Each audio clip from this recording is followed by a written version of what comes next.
isang babaeng ilang ulit nang nabigo sa pag-ibig ang bigla na lamang naging sentro ng interes ng maraming lalaki, kabilang na ang sarili niyang kapatid.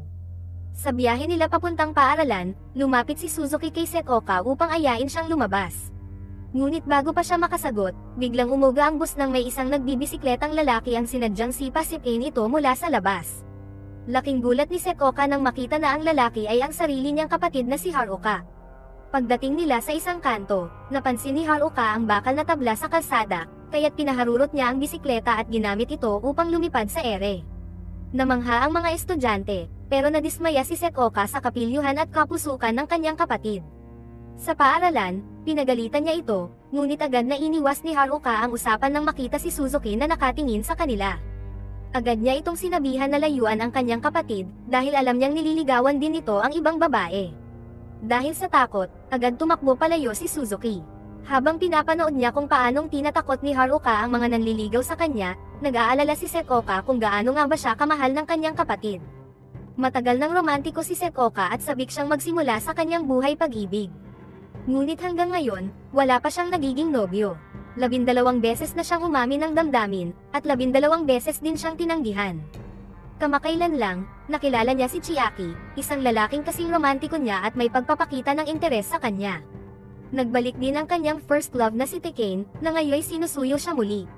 Nakakuha rin siya ng pansin mula kay Hokuto, isang student teacher na sa tingin niya ay may kakaibang ugali at sobra ang kumpiyansa sa sarili. Dahil bigla siyang napalibutan ng mga pagpipilian, umaasa si Sekoka na sa wakas ay magsisimula na ang kanyang kwento ng pag-ibig. Sa kabilang banda, alam ni Haruka na sobra ang pagmamahal niya sa kanyang kapatid. Magkalapit silang dalawa bilang magkapatid, ngunit lagi niyang itinuring na kalokohan ang pagkahumaling ni Sekoka sa pag-ibig. Dahil dito, nararamdaman niyang tungkulin niya na pigilan ang sinumang lalaking maaaring makasakit sa kanya. Kalaunan, nagkita si Sekoka at ang kanyang kaibigang si Chiyuki, na kapatid ni Chiaki. Naniniwala si Chiyuki na talagang gusto ni Chiaki si Sekoka, at si Kunimitsu, ang kapatid ni Tekane, ay may parehong opinyon. Aniya, ngayon lang niya nakita si Tekane na ganito kadeterminado sa panliligaw. Ayon din kay Chiyuki, gayon din si Chiaki. Dahil dito, napuno ng pag-asa si Sekoka na baka nga tunay ang nararamdaman ng dalawa para sa kanya. Habang siya'y nagpapantasya, napansin ng kanyang mga kaibigan kung paanong parang bida siya sa isang kwento. Habang naglalakad siya sa hagdan, abala pa rin sa kanyang pantasya, kaya't nadapa siya at nahulog sa bisig ni Hokuto. Nagtilian ang mga nakapaligid, ngunit nahiya si Sekoka sa pangyayari. Binuhat siya ni Hokuto papuntang klinik, at napansin ito ng maraming estudyante. Pagkatapos ng klase, hinintay siya ni Chiaki, ngunit dumating si Haruka at tinawag itong babero. Sa kabila nito, buong tapang na inamin ni Chiaki ang kanyang pagmamahal kay Sekoka, at iniwan na raw niya ang lahat ng ibang babae para sa kanya. Ginawa niya ito para tantanan na siya ni Haruka. Nag-init ang ulo ni Haruka, pero bago pa lumala ang sitwasyon, sumingit si Chiyuki at tiniyak sa kanya na totoo ang nararamdaman ng kapatid niya. Dagdag ni Chiaki, kumpiyansa siyang si Sekoka ang pipili sa kanya kaysa kay Tekane, bagaman ikinahiya ito ni Chiyuki dahil sa kay-abangan ng kapatid niya. Pag-uwi ni Sekoka, nagpatuloy siya sa kanyang pangangarap, at tinukso siya ni Haruka dahil na-inlove daw siya sa isang babero.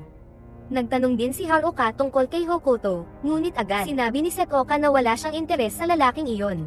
Tinukso siya ng kapatid sa pamamagitan ng pagkuha sa pakwan na kinakain niya, ngunit niloko siya ni Sekoka at kinuha ito pabalik sa pamamagitan ng pagtuntong sa upuan. Dahil dito, napatingin ng matalim si Haruka sa kanya habang unti-unting inilalapit ang sarili. Nadapa si Sekoka at napahiga sa mesa habang bahagyang yumuko si Haruka papalapit sa kanya. Biglang naputol ang tensyon nang dumating si Tekane, kaya agad pinapasok ni Sekoka ang bisita. Ngunit agad din itong nagpaalam dahil papasok na siya sa trabaho. Gusto lang daw niyang makita si Sekoka bago siya pumasok sa ospital. Pagkatapos magpaalam, hiniling ni Tekane na makausap si Haruka nang sila lang. Magkaibigan pala sila noong bata pa, bagamat tila hindi gusto ni Haruka si Tekane. Habang naglalakad, tinanong ni Tekane kung alam ba ni Haruka na hindi niya tunay na kapatid si Sekoka.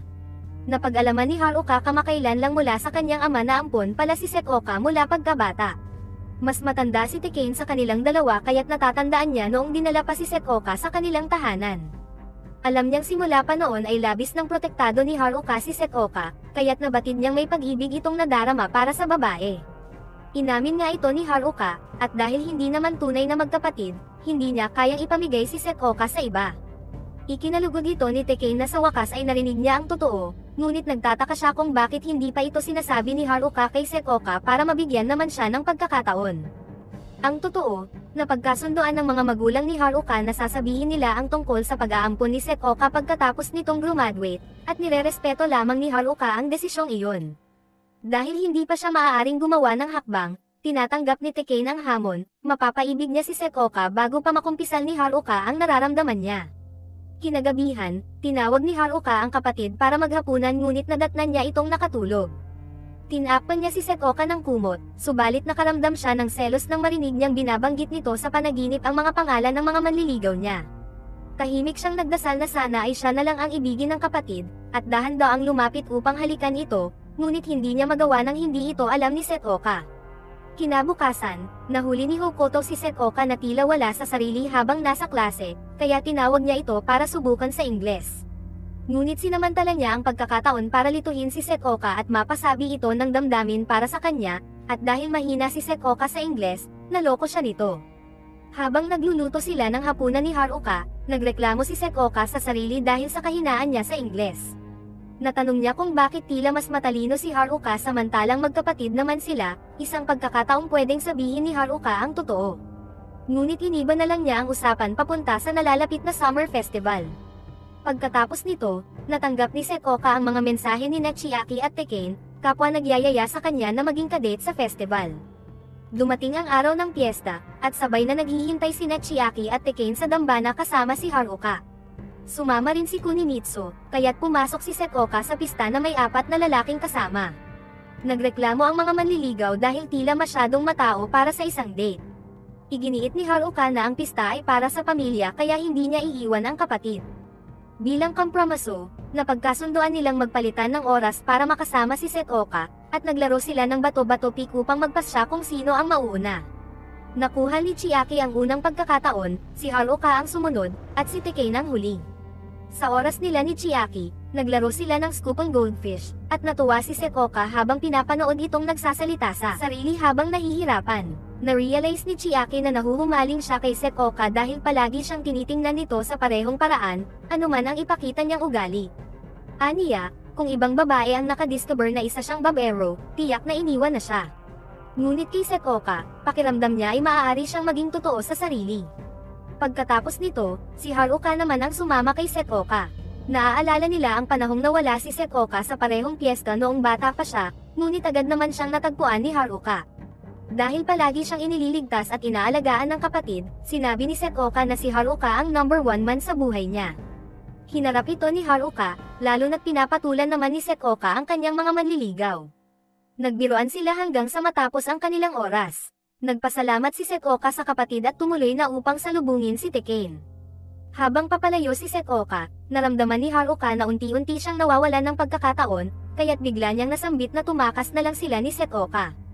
Akala ng dalaga ay nagbibiro lang siya, kaya't hinawakan niya ito sa kamay para maglakad sila. Ngunit nang hindi gumalaw si Haruka, napagtanto niyang seryoso ito. Dumating si Tekane at muli silang inistorbo upang simulan ang date nila. Walang nagawa si Haruka kundi hayaan ang dati niyang kaibigan na isama si Sekoka. Sa date nila, tinanong ni Tekane kung anong mga aktibidad na ang nagawa niya sa pista. Sinabi ni Sekoka na halos lahat ay naranasan na niya, bagay na ikinabigo ni Tekane. Gusto raw kasi niyang makaranas ng isang bagay na una para sa kanilang dalawa. Dahil sa tapang niya, namula si Sekoka. Naaalala niya si Tekane bilang kanyang unang pag-ibig, na akala niya'y hindi na niya makakamit, kaya't naguguluhan siya kung talagang mahal niya ito o sadyang tuwang-tuwa lang siya na binibigyan siya nito ng pansin. Sabay silang nagdasal sa dambana, at narinig ni Tekane na hinihiling ni Sekoka ang isang kamangha-manghang pag-ibig na hindi guguluhin ng kanyang kapatid.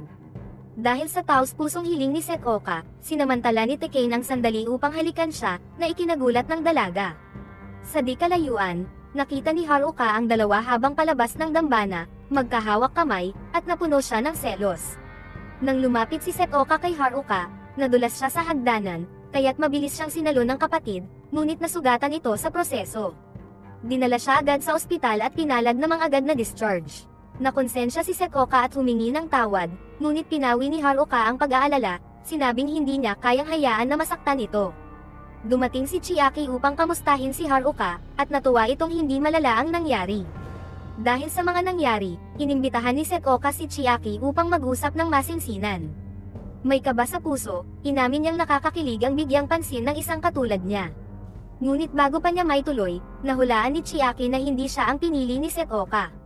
Mahinahon itong kinumpirma ng babae. Emosyonal na inamin ni Chiaki na ito ang unang beses na nabigo siya sa pag-ibig, ngunit nagpapasalamat siya dahil sa wakas, napatunayan niyang kaya rin pala niyang magmahal. Pagkatapos nito, nagpaalam na sila sa isa't isa. Sa bahay, napansin ni Haruka ang lungkot sa mukha ni Setoka kaya inamin ng dalaga na nakipaghiwalay siya kay Chiaki at guilty siya sa pananakit nito. Tinanong ni Haruka kung bakit niya iniwan ang binata, at sinabi ni Setoka na dahil alam na niya ngayon ang totoo niyang nararamdaman.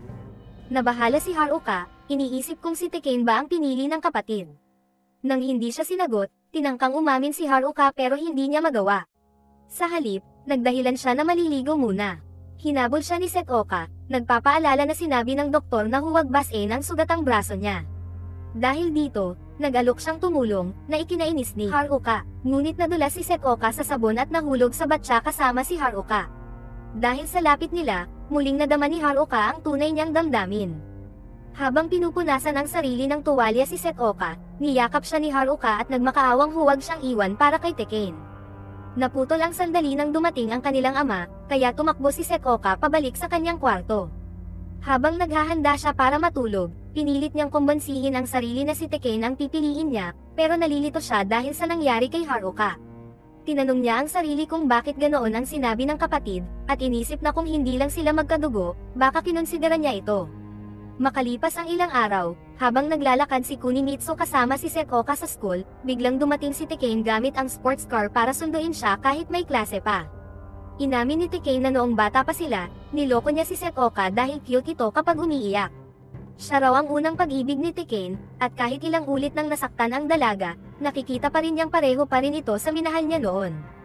Inalok niya ng kamay si Setoka, na tinanggap naman niya. Nakita ito ni Haruka at hinarap si Tekane para balaan siyang huwag sasaktan ang kapatid. Inakala ni Setoka na pagsang-ayon ito ng kapatid sa relasyon nila, kaya nagpasalamat siya bago umalis kasama ang una niyang nobyo. Sa wakas, nagsimula nang makipag-date si Setoka sa kanyang first love. Habang magkasama sila, tinanong ng dalaga kung bakit siya tinanggihan noon kahit gusto rin pala siya. Inamin ni Tekane na dahil alam niyang may gusto rin si Setoka sa iba. Itinanggi ito ng dalaga at sinabing si Tekane ang una niyang minahal. Di kumbinsido si Tekane pero binaliwala na lang ito. Sa bahay, inalala ni Haruka ang kanilang kabataan. Noon, sinabi ni Setoka na pakakasalan siya nito, pero sinabi niyang hindi pwede dahil magkapatid sila.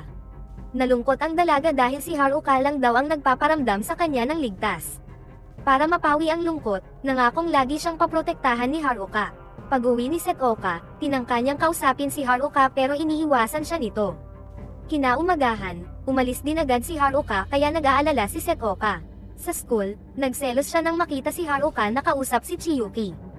Tinanong niya ito kung may gusto ba ito sa kapatid niya. Nilinaw ni Chiyuki na hinahangaan niya si Haruka pero napagtanto niyang hindi ito romantikong damdamin. Nakahinga ng maluwag si Setoka, pero nabahala siya sa pagkaselos niya. Habang lumilipas ang mga araw, iniisip niya kung kaya ba siya naaapektuhan dahil sanay siya na sa kanya lang nakatuon si Haruka. Naiinis siya sa ideya na baka magbago ito dahil may boyfriend na siya. Isang gabi, dinala siya ni Tekane sa isang mamahaling restaurant para pasayahin siya. Ngunit habang nasa banyo siya, napagtanto niyang hindi niya gaanong nagustuhan ang mga mamahaling pagkain at mas namimiss niya ang luto ng kapatid. Pinilit niyang iwaksi ang iniisip at bumalik sa kanyang kasintahan. Naging mas malapit sila ng gabing iyon, pero napansin ni Tekane ang pag-aalinlangan ni Setoka. Tinanong niya kung kailanman ay mapapantayan ba niya si Haruka sa paningin nito. Nabigla si Setoka, kaya sinabi ni Tekane na may nararamdaman din siya para kay Haruka. Itinanggi ni Setoka, sinasabing magkapatid sila. Ngunit tinanong ni Tekane kung ano ang mangyayari kung malaman niyang hindi sila tunay na magkadugo. Umiwas si Setoka, pero ipinilit ni Tekane ang katotohanan, ampon si Setoka. Labis na nabigla ang dalaga at umuwi habang umiiyak. Hinarap niya si Haruka at sinabing alam na niya ang totoo. Inamin ni Haruka na kamakailan lang niya ito nalaman. Balak sanang sabihin ng kanilang mga magulang matapos siyang magtapos. Tiniyak niyang pamilya pa rin ang turing nila kay Setoka.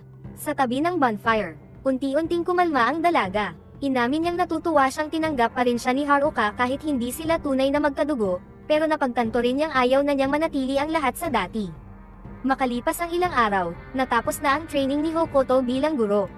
Dahil hindi na siya guro ni Setoka, nilapitan niya ito at sinabing pwede na silang maging magkasintahan.